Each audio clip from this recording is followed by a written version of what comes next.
வார இறுதி நாளை ஒட்டி நீலகிரி மாவட்டம் உதகையில் சுற்றுலா பயணிகளின் கூட்டம் அலைமோதுகிறது. கேரளாவில் ரம்ஜானை ஒட்டி இன்றும் விடுமுறை விடப்பட்டுள்ளதால் அம்மாநிலத்திலிருந்து ஏராளமான மக்கள் உதகைக்கு வந்துள்ளனர். மேலும் விவரங்களோடு இணைகிறார் செய்தியாளர் அனீஷ். வணக்கம் அனீஷ், விவரங்கள். வணக்கம். நீலகிரி மாவட்டம் சுற்றுலா முக்கியத்துவம் வாய்ந்த மாவட்டம் என்பதால் இங்கு தினந்தோறும் பல ஆயிரக்கணக்கான சுற்றுலா பயணிகள் வந்து செல்கின்றனர். குறிப்பாக வார இறுதி நாட்கள் மற்றும் அரசு விடுமுறை நாட்களில் மிக அதிக அளவு சுற்றுலா பயணிகள் வந்து செல்கின்றனர்.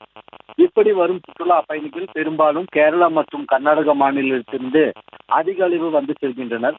தற்பொழுது ரம்ஜான் விடுமுறை கேரள மாநிலத்தில் அறிவிக்கப்பட்டுள்ள நிலையில் கேரளாவில் இருந்து வரும் சுற்றுலா பயணிகளின் எண்ணிக்கையானது அதிகரித்துள்ளது.